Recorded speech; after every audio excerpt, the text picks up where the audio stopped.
Ladies and gentlemen, welcome to the Tim Dillon Show. Perez Hilton, friend of the show, cutting himself, or what appears to have been cutting himself for 30 minutes on a live stream, and then was taken to the hospital. It seems a little performative to me.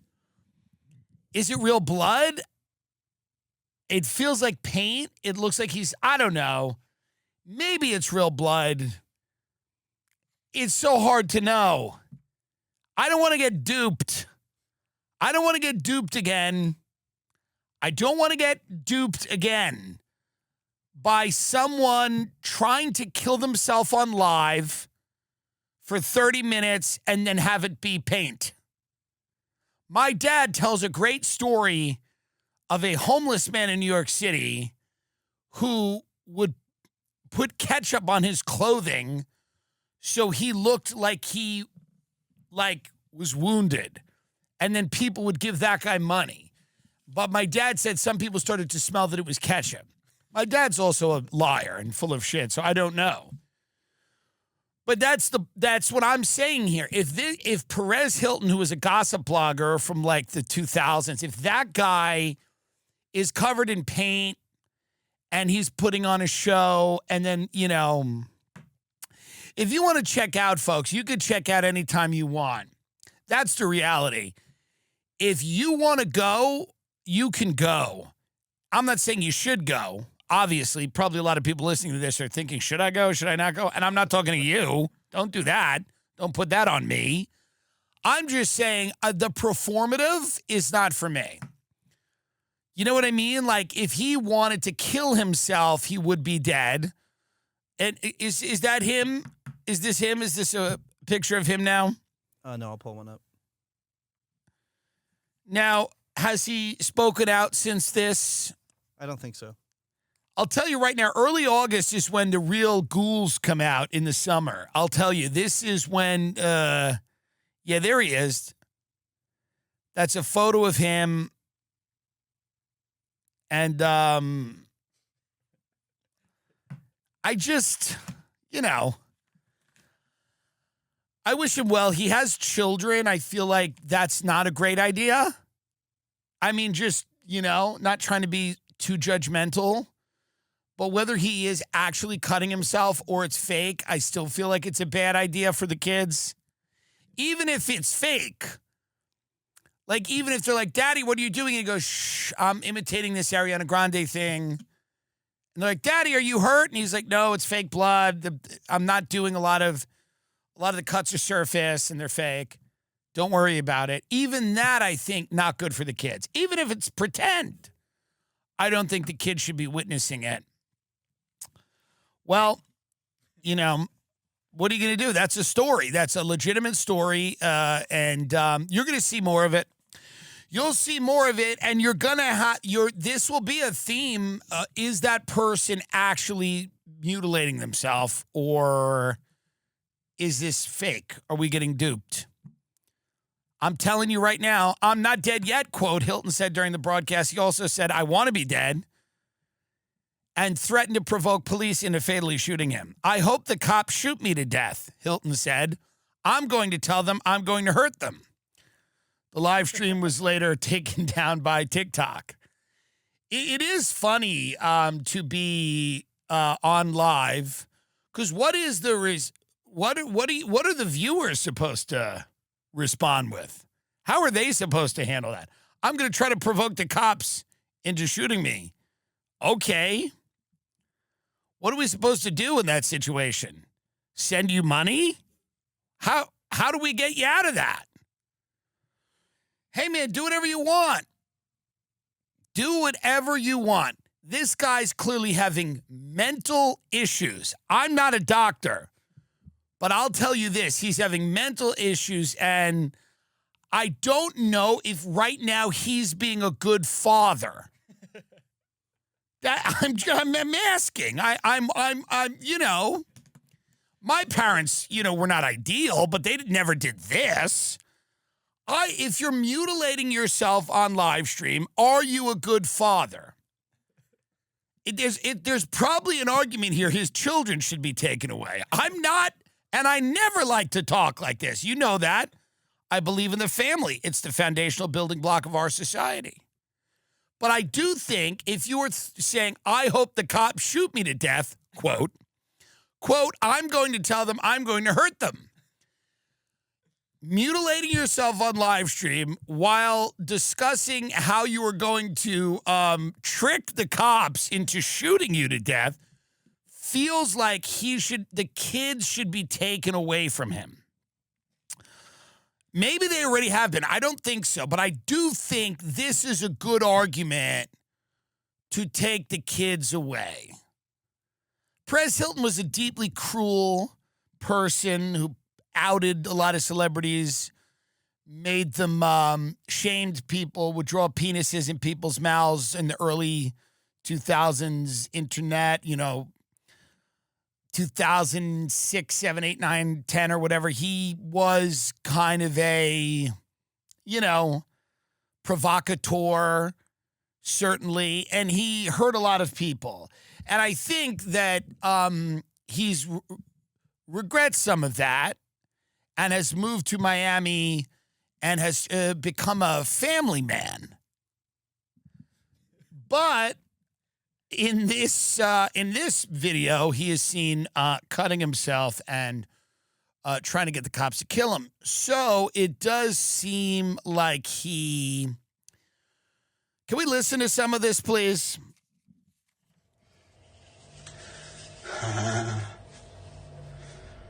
I'm surprised TikTok lets this stay.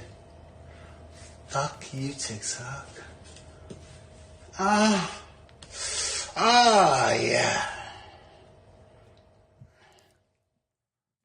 Well, there he is, folks. Perez Hilton, friend of the show. All right. We've had enough of him. We don't want to... Perez Hilton there, just checking in with us and... checking in and sending love and prayers and thoughts to Perez Hilton and family down there in Miami. What are you going to do, right? I mean, hey, it's a tough thing, and this is difficult. Trump is still threatening Iran, and it's like no one believes anything this guy says about Iran. Trump's like, we're giving you a last chance. This is every week.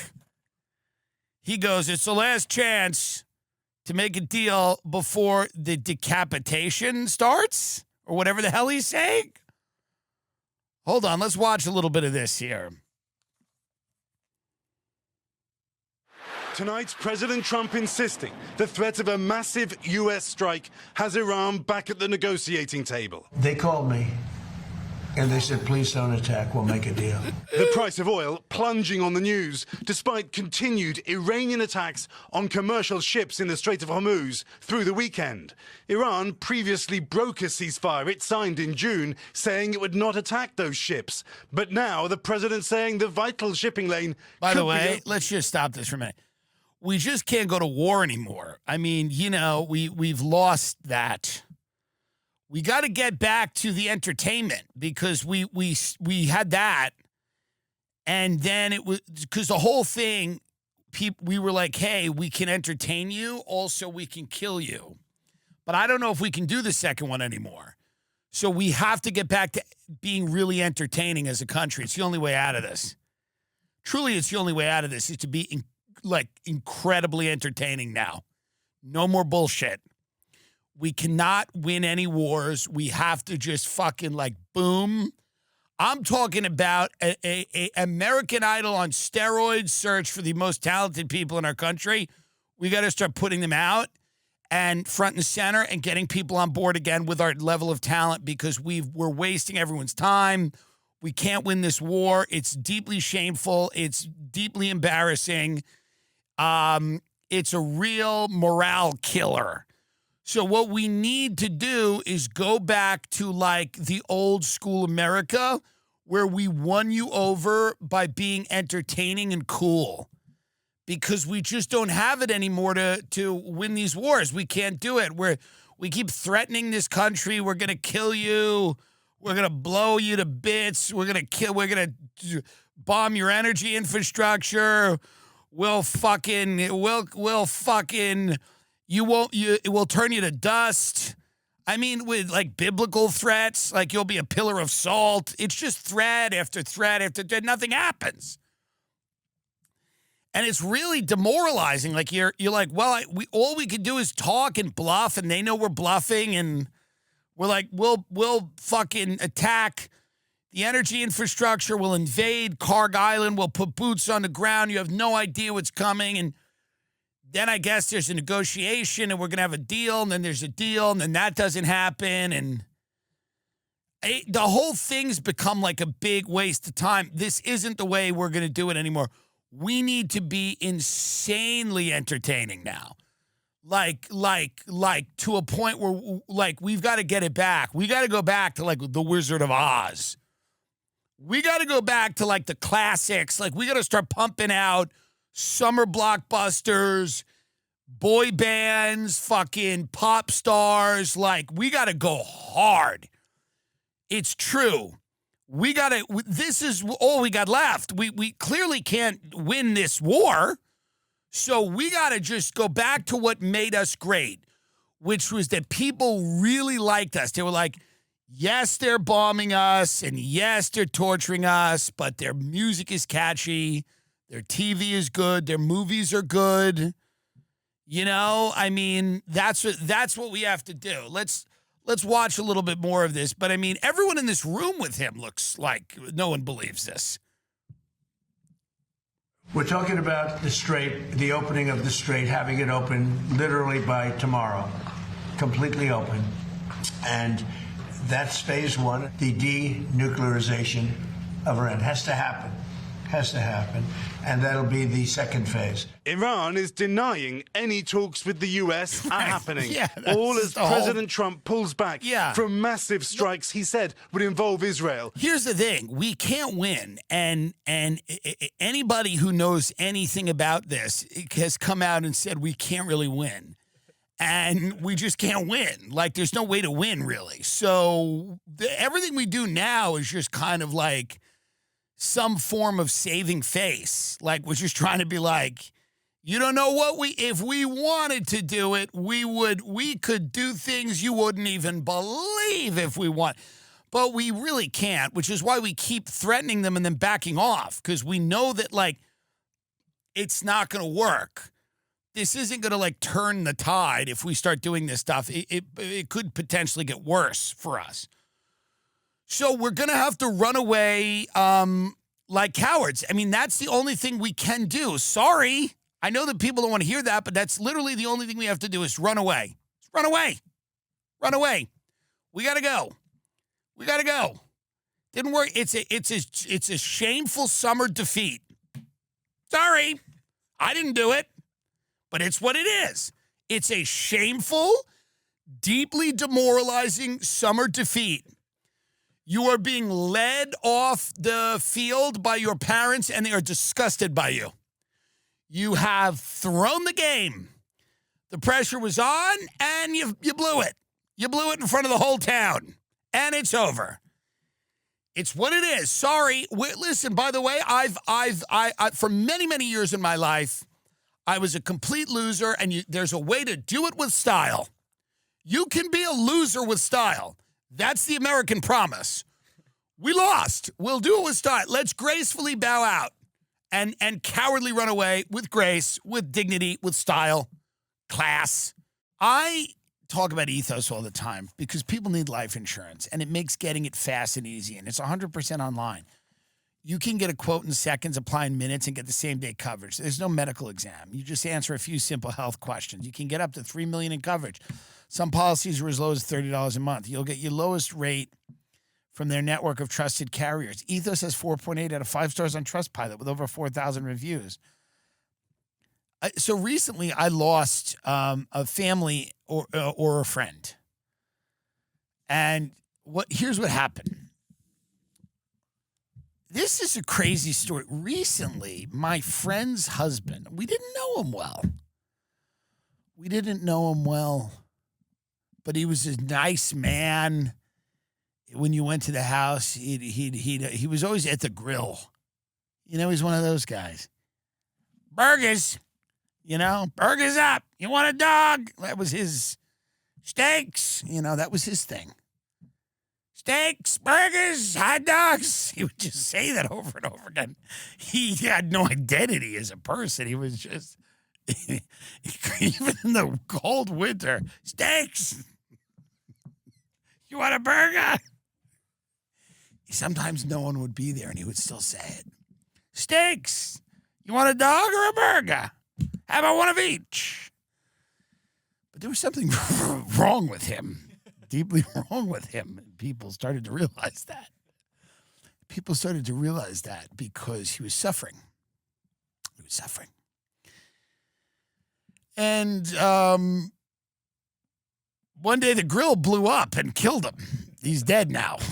And he didn't have life insurance because he loved being outside with the grill, but it had a malfunction. So they sued the grill company. They're getting a lot of money, but you know how long that takes and whatever. He was drunk, probably did something wrong. But he should have had health insurance. Take 10 minutes to get covered today with life insurance through Ethos. That's ethos.com/Tim, ethos.com/Tim. Get your free quote at ethos.com/Tim. Application times may vary, rates may vary. Trustpilot rating out of 6 as of 6/1/2025. Here's the first step. You start lying about what happened and gaslighting people immediately. You start lying about what actually happened. We can do it. You have to make stuff up now. You have to make stuff up. You have to gaslight people. You have to lie to them. You have to say that Iran attacked our bases first. You have to say that they were the aggressor and we shut it down. And that they were begging us to stop attacking them, and because we were humanitarians, we had to do it. There's a way to do this. Now, everyone will know that we're lying, but everyone always knows you're lying. That's okay. Everyone knows you're lying. When fat people say they don't eat a lot, people know they're lying. When people go, I'm not really on drugs, they know you're on drugs. When you go to rehab and you say, actually, it was Lyme disease, we know it's not Lyme disease, you're a junkie. It's okay. Everyone knows you're lying. Lying's not for them, it's for you. It's for you. The lying shouldn't be for anyone else. It should be for us. We should lie. Because what are we going to come out and say? Well, actually, we didn't win. We couldn't win. We thought we could win. It's actually not going to happen. No, you gotta basically totally invent a narrative, and it's for us because the rest of the world now has seen us, and we've been exposed. And listen, our fighting men and women are great. But the tacticians, the people who make these decisions, the strategists, the people that were supposed to consider all of these things, the drones that changed warfare and aircraft carriers weren't going to be that effective. And we weren't going to be able to go in there and maybe we shouldn't have killed their leader day one or whatever. All of the things we think we are the big military superpower. It's starting to dawn on us that actually we're not. That's what this war has kind of shown us. And again, it's not reflective of the troops. And I'm sure we have a lot of nukes and stuff like that, but you just can't win like that anymore. There's nothing to win. So the reality is we just have to, as a country, and I'm fine with that, cowardly and disgracefully leave and lie about it for the rest of our lives. And I'll do it. I will lie about it for the rest of my life. I will lie to my friend. I don't have children, but I'll lie to my friend's children about it. I will lie for the rest of my life about the Iran war if we leave tonight. I'll say we won, and I will completely contribute to the fallacy that we won this war. We can't. I mean, here's Trump again saying that they called him and asked him not to. Which, by the way, this is a little preview of what's probably going to end up happening in the future, which is that we say that they called us and asked us to not bomb them, and we said, okay, here we go. It's the old-fashioned way. To the victor belong the spoils, right? And we're doing the same thing, by the way, in the lovely Islamic Republic of Iran. We're knocking the hell out of them. This is, by the way, just stop it for a minute. This is what we heard in Iraq. It's a famous line from The Sopranos where Michael Imperioli's character, Christopher Moltisanti, goes, "Don't you listen to President? We're kicking the shit out of those guys over there." It's like, this is just the same thing. You're just low information people that don't really know what's going on, that don't pay that much attention. They just hear Trump because we're knocking the shit out of them, and people go, good. It makes them feel good when they're driving in their car, like a suburb of Las Vegas or something. And he goes, we're knocking the shit out of them, and people go, good. By the way, he's standing, there's a banner that says no tax on tips behind him as he talks about us, as he's basically, again, lying about us losing a war. Like that we thought we were going to win. Like people thought we were going to win. This is like really shocking how bad this has gone. It's like, it's scary. By the way, it's actually scary how bad this has gone. You're like, wait a minute, what if we fight Russia? Like, how does that work? What about China? Forget that. Like, this is such an eye-opener for a lot of people. They're going, whoa, well, this ain't good. This is not good. So he's standing there in front of the no tax on tips banner, and he goes, we're knocking this shit out of them over there. It's the beginning of the campaign of lies that by the way, I support and we need to have. We need to have a campaign of lies and propaganda. Let's just get out of there. Let's get out of there. And then we'll just lie about it. And it will be for us. The lies are for you. The lies are for you. Fatty Boom Batty, who goes, well, I just don't eat that much. You order the salad in front of everyone. The lies are for you. Everyone goes, oh, yeah, interesting. My thyroid's been, yeah, all right. It's been acting up. Ever since I was young, I got a fever when I was 3 and I had a rash. So then since then, I just, it's just never really. Sure. It's all for you. When I was a cokehead and I was just blowing lines all the time in the bathroom and then walking back to my desk at work, people were like, oh, how are you? How have you been? And you're like, good. And then later on, you said to them, you're like, oh, when you met them, you're like, wow. So when I knew you, I was like on drugs. And they were like, oh, yeah, we knew. Everyone knows. We knew that. Of course we did. We thought you were going to die like 3 times. The lies are for you, but they're still important and they still matter. Even though they're for you, because you can lie so much that people just accept it as a version of truth. That's the reality. You can lie so much. Now listen to me. Mel Robbins won't tell you this. Or she kind of will. She just says it in another way. $35 million a year on that podcast. What? What is she trafficking humans? She's fucking. How is Mel Robbins making $35 million a year? Is she importing dogs stuffed with cocaine? Anyway, we love her. And congrats on all of her success. But it's like you can lie enough, people just accept the version of it as the truth because people just get tired of it and it all gets murky. That's the thing in life. Things just become gray and murky. You go, I heard something about that. I guess, that guy keeps saying this thing. I guess that is. Wait, he had a business somewhere? Yeah, I think he did. He just keeps saying that. It was probably based on something. Because if you lie enough, people are forced to go, well, I guess it's based on a nugget of truth. It's not. By the way, it's not. But if you lie enough, people will assume that the thing you're lying about was at some point partially true. That's the beauty of it. Now, of course it wasn't. It was completely invented. It was hatched. It's completely untrue. But if you lie enough, to a point where people go, well, yeah, we know he's lying, but I'm sure there's some truth in there somewhere. And there's not. That's the win. There's actually not. That's the best we can do here. No one will believe us, and no one should.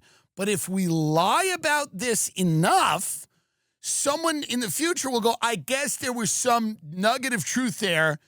You have your version, I have my version. But no, that's not real. That's not accurate. That's objectively untrue, but it doesn't matter. So what Trump is kind of brilliantly doing is he's telling so many lies and fibs and whoppers that people will go, well, I guess at some point they called him and were like, but let's just finish this and then we'll move on here. Because again, much like everything else, there's nothing really to report on.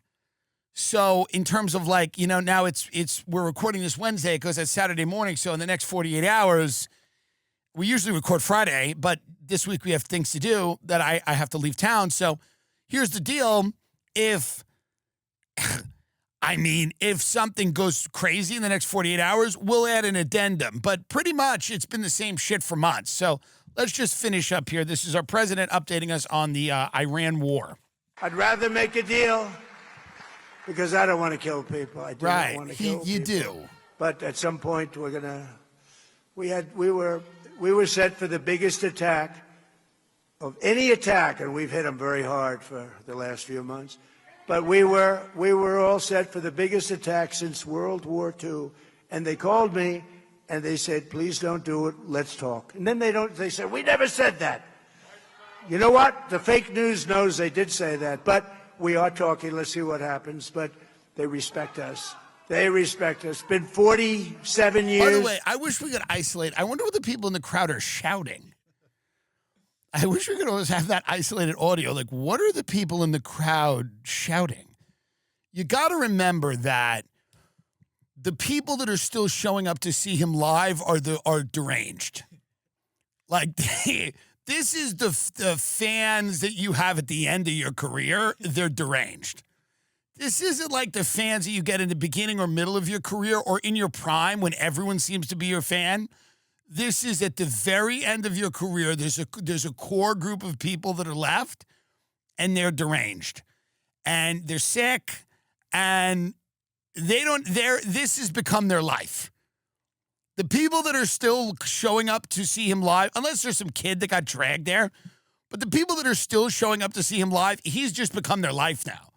They have no. It's like the people that follow a band. They just go, I just spent 20 years following Journey. You're like, why? I don't know. I got laid in 1988, and I just kept going. I never stopped. You go, so that's your whole life? You're like some weird roadie? You're just following Journey? Like, there were people that would just hear a band, that would go to a concert. This is true. They would go to a concert, and they would connect. You know, the Dead has a ton of these people. There's a ton of these people. They just go to a concert, and they go, this is it for me. This is all I need. A friend of the devil was a friend of mine, you know. And they go, that's it. I just want to be high listening to this song over and over again. I just want to go to this concert. So I've kind of followed their tour bus. I check into a hotel, and I see as many shows as I can. And sometimes they play a song they haven't played in a while, and sometimes the set list is a little different. But for the most part, you know, they're playing the hits. And Trump, the people that are still seeing Trump now, these are just lifer people that are like, no one's curious anymore about this. There's no one coming out that's like curious. Like for a while, people are like, what are Trump rallies like? People now that are there are hardcore Trump people that don't know how to get out, by the way. They want someone to wave a wand and like the spell breaks. But they can't. His melodious voice, and they just can't get away from it. Let's finish up here. I know there's only a few seconds left. I'm just roll it back a little bit because I really just roll it back. I'm curious about the screaming. You got to realize the people are screaming, and it just kind of speaks to my point that the people that are still there live, they're still seeing this live. I mean, there's real sickness. Let's see here. We were set for the biggest attack of any attack, and we've hit them very hard for the last few months. But we were all set for the biggest attack since World War II. And they called me and they said, please don't do it. Let's talk. And then they said, we never said that. You know what? The fake news knows they did say that. But we are talking. Let's see what happens. But they respect us. They respect us. It's been 47 years, but really it's been 50 years because they've been saying 47 for 3 years. It's been 50 years. And no other president has done what you should have done a long time ago because Iran cannot have a nuclear weapon. Yeah, and they start clapping in the end. You know, they don't know what's going on anymore. And it's very odd, like it's spun out of control in a way where like they don't know because they're a little uncomfortable while he's talking about this because none of it really makes any sense. Like we said, it's kind of like he's like we called them, they called us, they said don't do it. We were going to hit them hard. They called us, said don't do it. Now they're saying they didn't call us, but we're still talking. And the people trying to follow along with this, they can't. So they're just, they're drunk and they're on like pharmaceutical pills. And they're screaming, liars, about Iran. I don't think about him. They're like screaming like, Iran's a lie. The fake news. And they're just like, they're like foaming at the mouth. They're like, fake news. They're just screaming, fake news, liars, fake news. And then at the end, he goes, let me hit the core point. He goes, Iran shouldn't have a nuclear weapon. And then everybody claps. You're like, okay, that we kind of understand that. They go, we kind of understand that. But nobody understands what's even happening anymore. And he's got to do this live show, which is what he does. He's just a traveling entertainer at this point. So he's a traveling entertainer. So I kind of like understand like what he's doing. It's like, and people have said this about him before. They liken him more to a stand-up comedian or like a showman. It's P.T. Barnum. Like, he just shows up and he's got to sell this to people. And, he just kind of goes off the cuff and he just kind of goes, yeah, we were the biggest attacks since World War II. We're going to kill everyone. We're going to kill them all. And everyone's sitting there and they're nodding. They go, good, yeah, good. Maybe that's a good idea. Kill them all. He goes, yeah, we're going to do the biggest attacks since World War II, which is just crazy if you listen to that. That's so crazy to say. We were going to do the biggest attack since World War II. He's just throwing it out casually. There's a guy that didn't want to go to war. He goes, we've wasted all this time and money going to war. And he goes like this. He goes, yeah, we're all ready to do the biggest attack since World War II. And it's kind of silent after he says that because even the people there are like, really? Well, what? We're doing that? He goes, yeah, we're going to do it. But they called us and they said, hey, please don't do that. And he goes, fine. So it's basically we're at a point now. His presidency's over. I mean, now he can still inflict some more damage, but like this war has totally dominated and ruined his presidency. There will be no other topic that he can really work on besides trying to extricate us from this war. So he's kind of become a, kind of this lame duck even before the midterms. I think they'll probably get shellacked in the midterms. And, this is the thing. If you go to war with Iran, no other president did it because a lot of people knew that this was the one this was the unwinnable one. This was the one that was going to explode because all the other ones were fake, but we could always kind of say we won. We're like, yes, Saddam's dead and the Taliban's out. They're back. But, there was like, you could kind of bluff and lie and say you kind of won. We kind of won that one. The leader's dead. We killed a bunch of leaders. But Iran was like the one where people are like, yeah, this is the one that we're going to get, it's going to be difficult for us to just say mission accomplished and declare victory. And lo and behold, they were right. Lo and behold, they were correct. America is about to celebrate its 250th birthday. And we already have. What's more American than celebrating with some Oreos, fried corn dogs, and all that stuff? Here's what's more American. Suing someone. It's true. There's nothing more American than suing someone who's wronged you, especially if it's a corporation. Morgan & Morgan is America's largest injury law firm with over 100 offices nationwide, more than 1,000 lawyers, with over $30 billion recovered for over 500,000 clients. Morgan & Morgan has a proven track record of fighting to get you full and fair compensation. In Florida, Morgan & Morgan just secured a $644 million verdict for a client after the defense argued the victim and his wife should receive nothing. When hiring Morgan & Morgan, it's like hiring an army to fight against big insurance. If you were injured by the negligence of another, you deserve to be paid. Their fee is free unless they win. That's my favorite part. Go to forthepeople.com/Tim. For the people, FORthepeople.com/TIM, or dial pound law from your phone. Pound law. This is a paid advertisement. If you or a loved one is ever injured, you can check out Morgan & Morgan. To learn more, go to forthepeople.com/Jim or click the link in the description below. Nutrafol is the #1 dermatologist-recommended hair growth supplement brand used by over 1.5 million people. It has a formula built for men at different life stages. Nutrafol Men for guys 18 to 49 and the new Nutrafol 50+, which is the first product of its kind specifically made for men over 50. This is about thinning hair. And Nutrafol will address the key root causes of thinning hair wherever you're at in life. So if you want to grow visibly thicker, fuller hair in 3 to 6 months, I think you should use Nutrafol. It's backed by peer-reviewed studies and an NSF certified for sport, the gold standard for supplement quality. You know exactly what you're putting in your body. Start Nutrafol today and make that hat optional. Visit Nutrafol.com and enter promo code TIM for $10 off your first month subscription and free shipping. Find out why Nutrafol is the best-selling hair growth supplement brand at Nutrafol.com, spelled Nutrafol.com, promo code TIM. That's Nutrafol.com, promo code TIM. Nutrafol, your hair is thinning, but you take Nutrafol, and now you're winning. Take your hat off, now there's hair on your head. Influencer allegedly killed by husband after accusing him of pedophilia on TikTok. Do we have her TikTok where she accused him? Yeah. We do have this. So this is a sad story, but it's a modern love story, right? And this is a sad story here, but this is going to be, I think, unfortunately, one of those things that this isn't the last one of these, but which is a bummer. That's a bummer. But this isn't going to be the last one of these things. There's going to be a lot of stories where you're going to do, I'm just going to tell you right now, there's going to be a lot of stories where someone's going to do something on social media and then an hour later, someone's going to go to their house and kill them.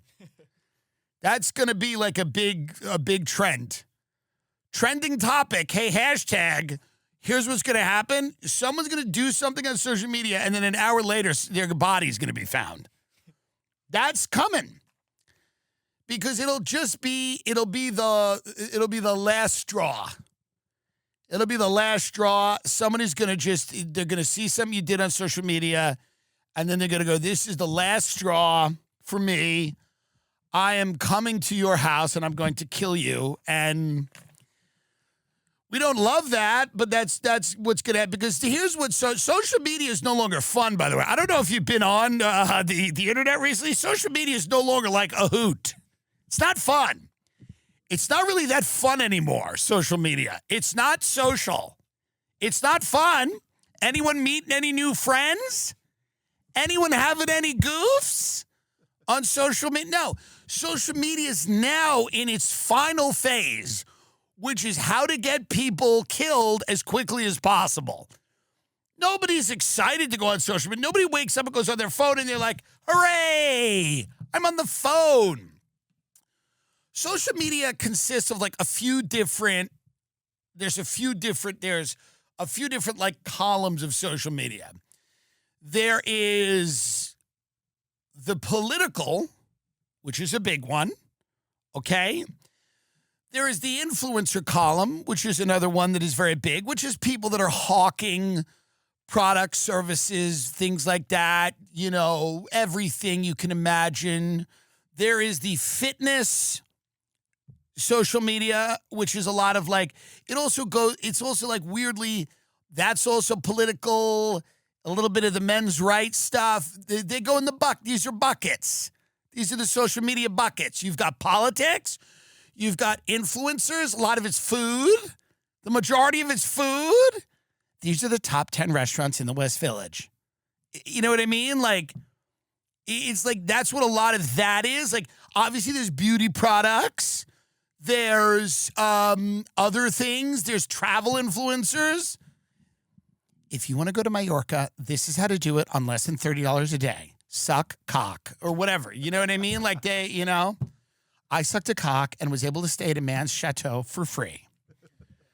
While choking down a cock of an elderly man, I realized this was the most cost-effective way to see Mallorca. So then you have that, but then you have this bucket of like, young people complaining that pedophiles keep bothering them. And some of them are annoying. Like, obviously, the pedophiles should be in jail, but, like, the young people are also annoying. They're like, and a lot of them are, like, adults, and they're like, all they do is pose naked all day, and they're like, people got to stop commenting on my body. It's like, well, what are you doing? You know? Because there'll be a young person, you know, like doing, like, fitness stuff, and then the first comment will be like, what is that? What's that mouth do? And you're like, all right, well, this is obviously inappropriate. And then the young people will go on and they'll be like, everyone in my DMs is trying to buy my socks. This sucks. And it's like, all right, yeah, but you're kind of, I'm not saying it's right, obviously, but it's like, what are you doing? Like, what is this? Stop putting your ass out on Instagram. That's a bucket. That's like a bucket.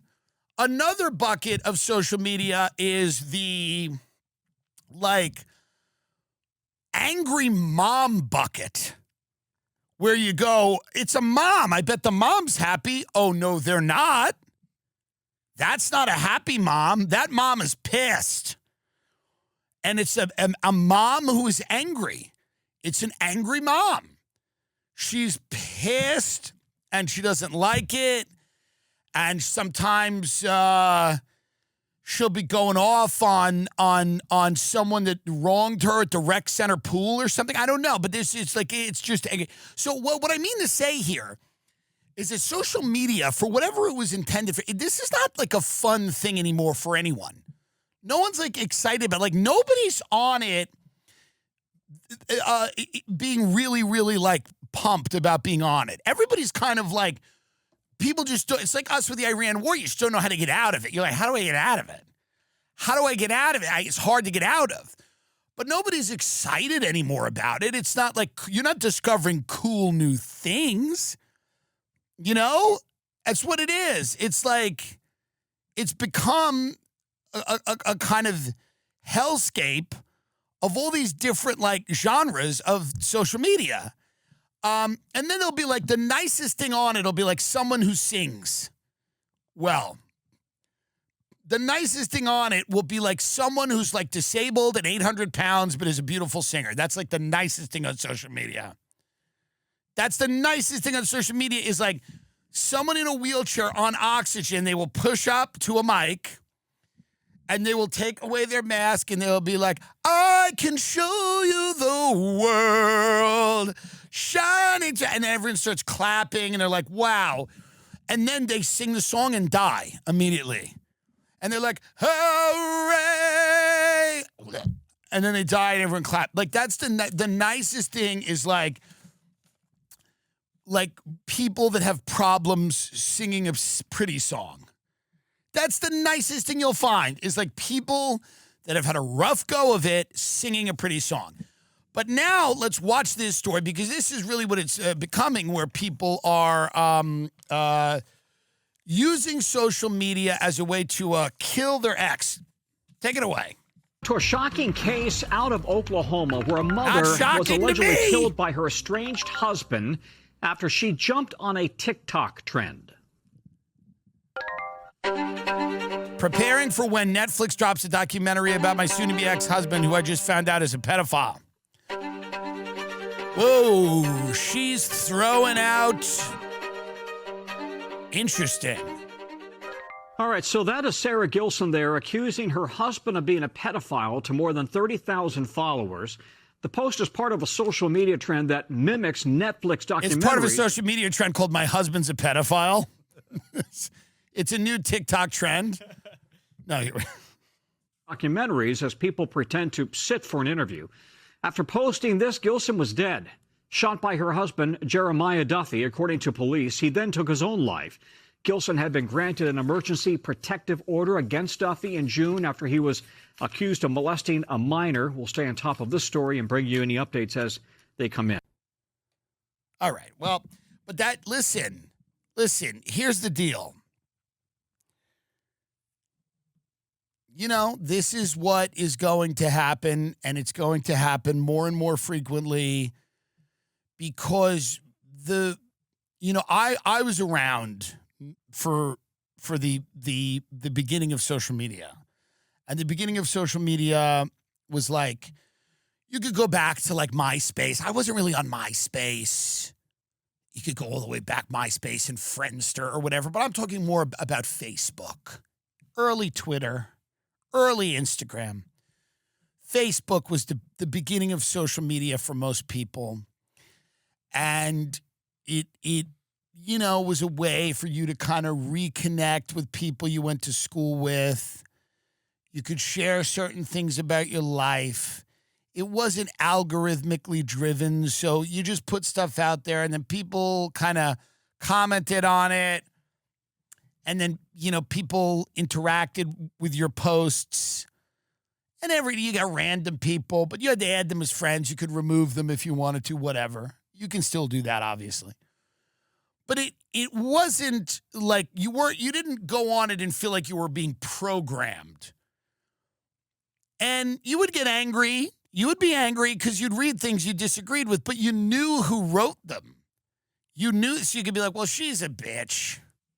She's a drunk.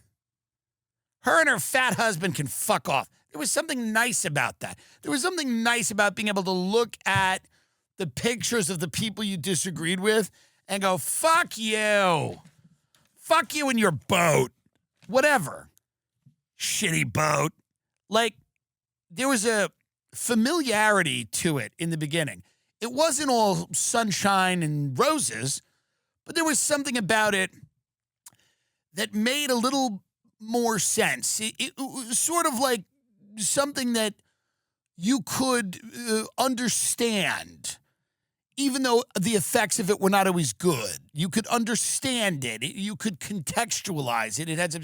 Now it has gotten to the point where it has a negative impact on people's lives almost exclusively, by the way.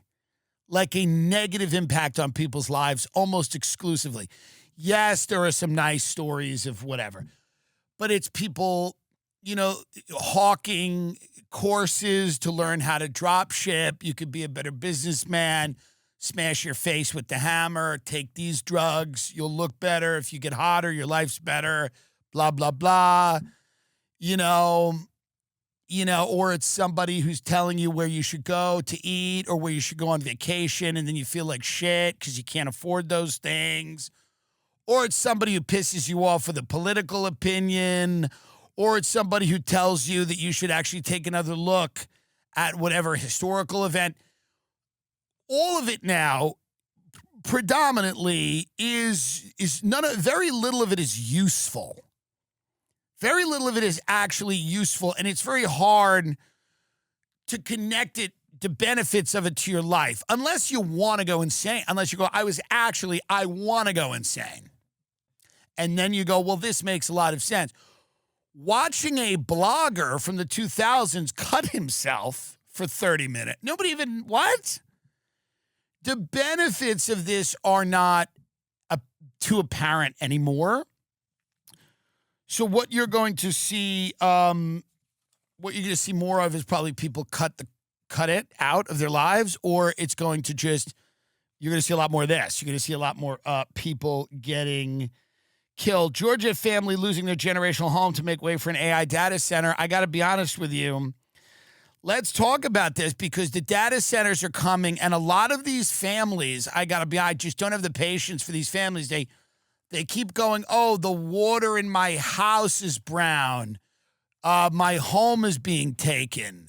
They're putting a data center. And you're like, I just don't like people who don't like progress. I don't.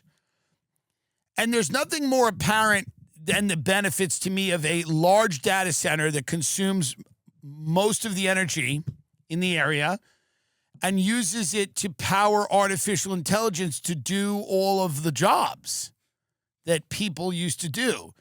That, to me, is a very clear-cut use of resources to better people's lives.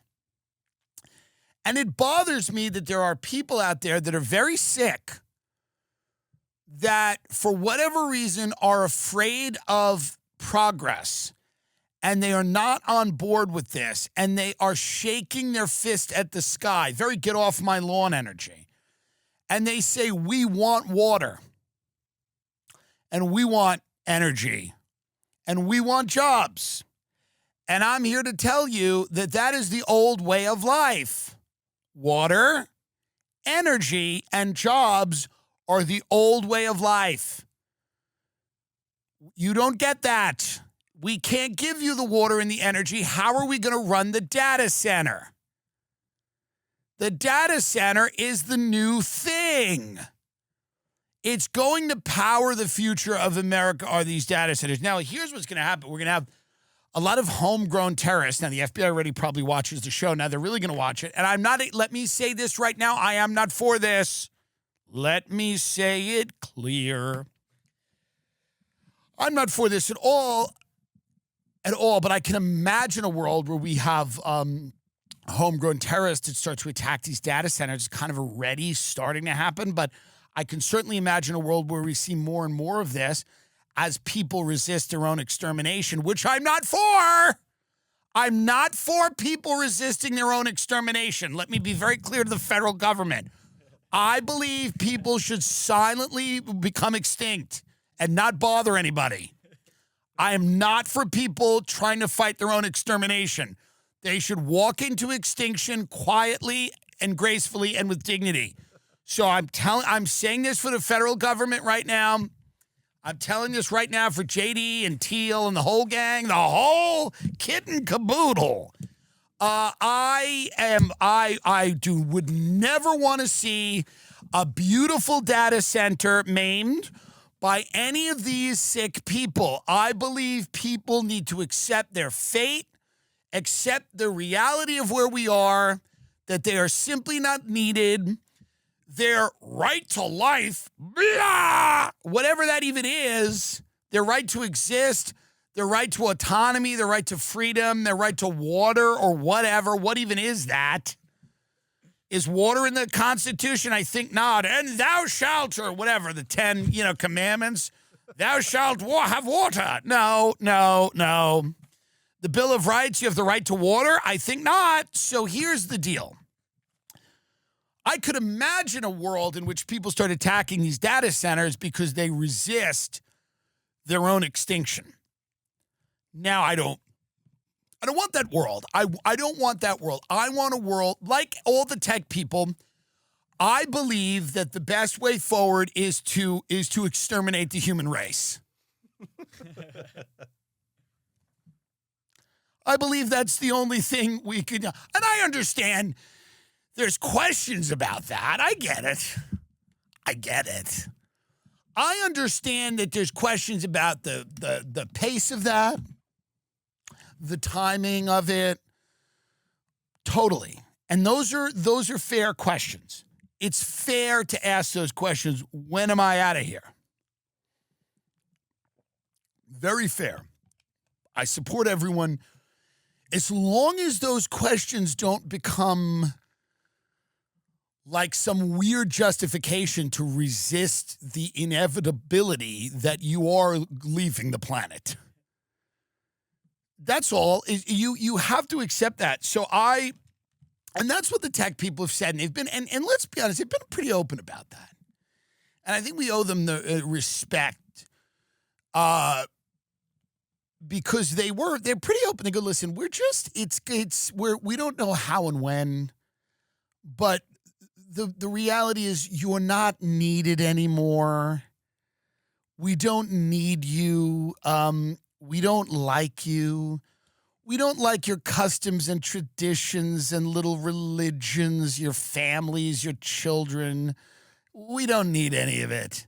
We're building the data center. We're building the data center. There used to be like a town. Now we have a data center. And there's all going to be these old school mining towns where they hire all these people to work for 6 months and they're going to build the data centers, and then immediately those people will be discarded and thrown away. But here's the deal, everybody. The data center it's the new town. Pull up small town at Christmas and hit image. Small town Christmas, hit image. Hopefully they show us like a town square. This could be any holiday, by the way. Let's try to find a real one. I love that Google can't show us any of the real ones anymore. It's all just fake. Is there any type of, blow that up. Make that big. There you go. Here you go. This was the old world. Now Google data center and hit image.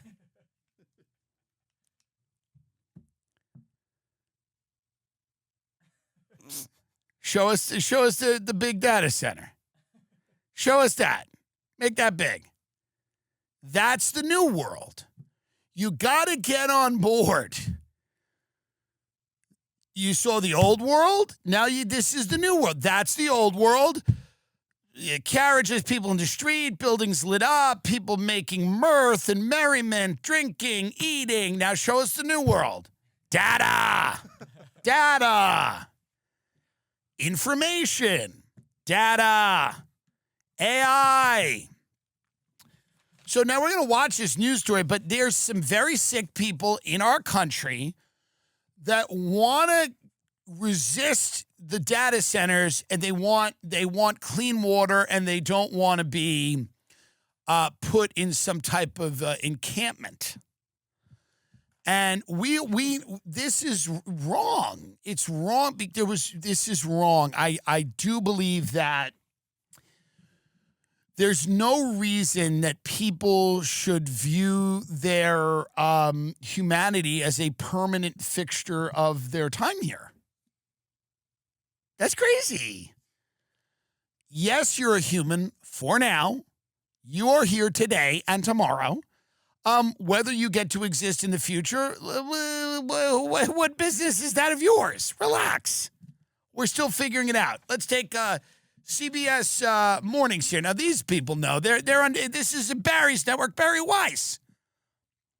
These are the highest journalistic standards and integrity because Barry Weiss is over here running the show. Barry Weiss, friend of the show, media maven, Miss Weiss. Let's watch this. Welcome back. Some homeowners in Georgia are being given an ultimatum to sell their homes, or the state will get this, take it to make way for AI data centers. Yes, CBS News of course. So what's the problem? I'm a single mom. I worked hard for everything. How do you put a price on a home you never intended to sell? One filled with more than 2 decades of memories. I think I was 5 or 6 when this was built. The yard where you buried your pets. Hold on, right now. I don't want anyone listening to this show anymore if you can't see why this woman and her children should be kicked out of their home to build a data center. I don't want you to listen to the show. Truly, I don't want you to listen to the program. If you can't see the need to kick this family out of that home so that they can build a data center for Kevin O'Leary, I don't want you to listen to the show. If billionaires cannot kick families out of their generational homes to build data centers, I don't want to live in this country. Sorry. And I don't want you listening to the show. If there's even a small part of you, if there's even a tiny smidgen of you that says to yourself, hey, that does seem a little fucked up. Fuck you, man. I want my billionaires to be happy. And they like data centers. Here's the thing about billionaires. They love data centers. They like having sex with children, and they like data centers. I don't know what they like more. It's like, children, gotta fuck them, but also data centers, I love it. It's hard. What do they like more? Children on an island who they kill or data centers? Hard to know. But we want them to be happy because otherwise, blah, blah, China, blah, blah, China, China, we'll lose to China, blah, blah, China, China, blah, blah, China, China, blah, China. So that's just the truth. If you have any objection to this mother and her children being thrown on the street for a data center, I say to you, China, China, blah, blah, China, China, blah, China, losing China, China, blah, China. What's your response to that, dummy? Let's watch the rest of this, please. House that fed your family. When you talk about what being on this property means to you, Yeah. right? It's y'all's. It's ours. It's our family. We belong here. No, you But don't. Ansley Brown's childhood data home likely center won't now. be here much longer.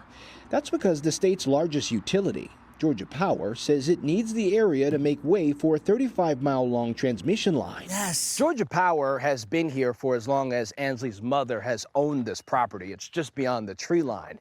Now, with the expansion of this latest project, they're looking to take the 2.5 acres the house sits on.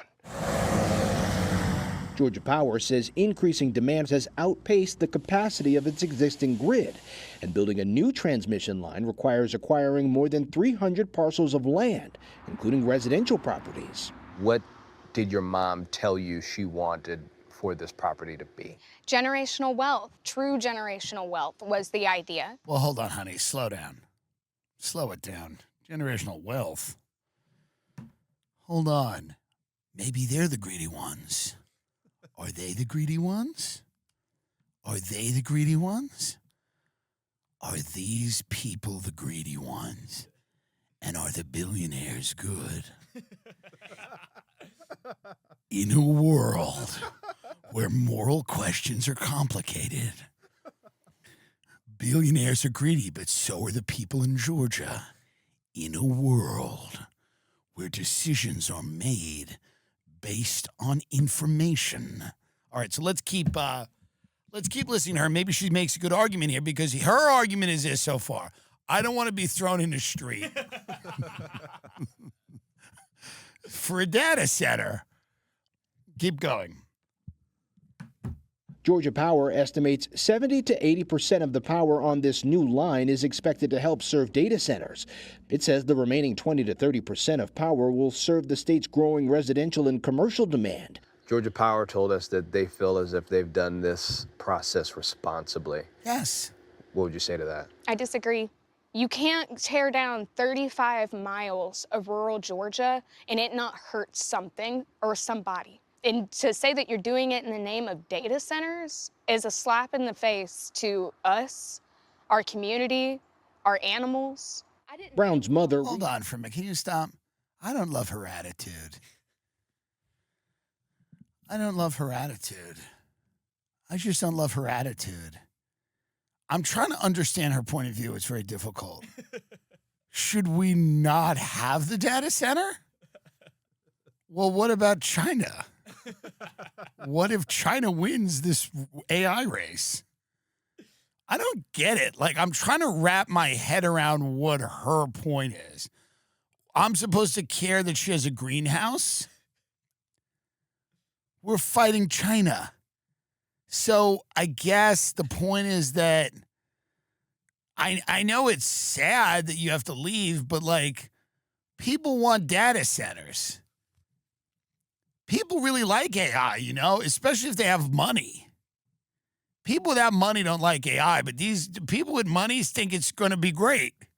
You ever listen to a criminal talk about AI? It's their favorite thing. Criminals love AI. They love it. They love it. Why don't we send this family to Miami so they can sit down with a couple of Adderall snorting criminals and they talk about AI? I'm sure they'll feel better.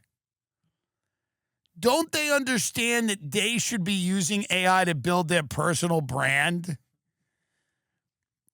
Here's what I would ask AI if I was them. Hey, ChatGPT, can you turn my personal brand into from homeless bum into thriving entrepreneur? How do I do that? Let's keep watching this. This is obviously very sad, but I got to be honest, you know, the more I think about it, I am starting to see what the billionaires are saying, because here's the billionaires' point. Okay? Let's give them a fair hearing. The billionaires' point is this family could live somewhere else. That's what they're saying. They're saying, hey, you live here today, but maybe not tomorrow. So let's finish this. Agreement with Georgia Power to sell. Brown says if she didn't, the utility could have sought to acquire her property. Here's how you do this. By the way, here's how you do this if you're going to do this. You got to give them like so much more than the value of the house. You got to go in and go, what's your house worth? 300,000, 350. Here's $2 million. Now your kids go to school and everything. Now I'm not for this. I think this is all a big problem, and it's the extermination of the human race. Which, if the government's listening, I hope they accept class in a classy way. Be a classy gal or guy about it. But you got to give people a shitload of money. But let's keep finishing this because this is interesting. This is our biggest.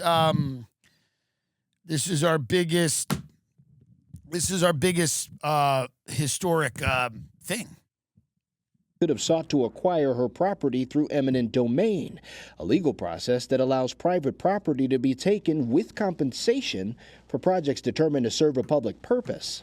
All power generation starts somewhere. Holly Lovett is That's a Georgia Power spokesperson. Good. Eminent domain is always, a last resort. Word for up, us, hey, and baby. it's something we never want to do. To us, it's theft. It's literally Shut a up. billion-dollar Get her outta here. company stealing land We've heard from her point. smaller people who can't fight back. We don't have the money to fight Georgia Power. So that's why a few Is months that their ago, fault? Ansley took her story to TikTok. My childhood home is being taken by Georgia Power. Oh, God, She TikTok began again. sharing stories of others in similar situations. What is it taking from her? Look behind Here's, me. by the way, here's the point. Here's what that should happen. If they want to make a point, okay. And I'm not, and I don't, you know me, I don't say anything lightly on the show. I consider everything I say, I consider. If they want to make a point about this, they have to blow themselves up or something. Like they have to strap bombs to themselves and blow themselves up. Go like, hey, you want our home? Well, guess what? We're going to do y'all a favor and we're going to fucking level it for you. Hey, Georgia Power. And see, then it might get some attention, but it wouldn't work. It wouldn't work because the AI people would go, oh, cool. And then, but here's the thing. If you want to have a moral victory, you do have to be willing to become a suicide bomber. Folks, I'm telling you, I'm not, this whole thing is satirical. Look at this. We have the lobster here. But I'm saying this, she has to be willing to walk into Georgia Power with a suicide vest on and blow it up. And if she's not, there's nothing to do. You have to be willing to engage and become a suicide bomber. Because she's right. She goes, we don't have the money to fight Georgia Power. You're absolutely right. But you have your jacket, and you could put a bomb in it, and you could walk into a building and blow it up. And that's going to. And I'm not calling for it. I don't want it to happen. This is a satirical program. But I will tell you this. That's kind of the move. I think for a lot of these people, unfortunately, that are encountering all this stuff, is they will have to start getting suicide vests. Because we always judged the suicide bombers when we grew up. We're like, those people are crazy. But now you're like, oh, maybe a lot of them just felt like they didn't have a choice. Truly. Now, I'm no fan of suicide bombing, and I would never, ever call for it or want to do it myself. But I am saying that if this family wants to fight back, it is maybe their only option is to start. Because think about American suicide bombers for a minute. Let's just let our mind go there. It is interesting, is it not? It is kind of interesting to think about like an American suicide bomber at like a mall Godiva, that chocolate store, just blowing it up, and then it's just fudge, just chocolate everywhere. Kind of like a Willy Wonka. Just walk into a mall Godiva and just go. All right, let's finish this here. Taking this entire backyard. What do you say to someone who will push back on any sort of offer that's out there and say, well, a price tag can't replace memories? Oh gosh, it almost makes me emotional because I have those memories in like my house, and I get how deeply personal people's homes are. I would just say that we see you and we hear you, and we want this process to be respectful and transparent. You gotta blow it and up. that is going to ultimately benefit You gotta blow it up. you. Brown doesn't buy that. And while she knows it's too late to save her home, she says she doesn't want to see this happen to anyone else. My mom wants an apology. She wants an apology from Georgia Power. That's it. And it's because of how she feels as if she's been treated. Yeah. I mean, for an entire year, they have bullied her. And there is no sorry. So that's what we want. We want an apology from Georgia Power. Honey, put on the vest.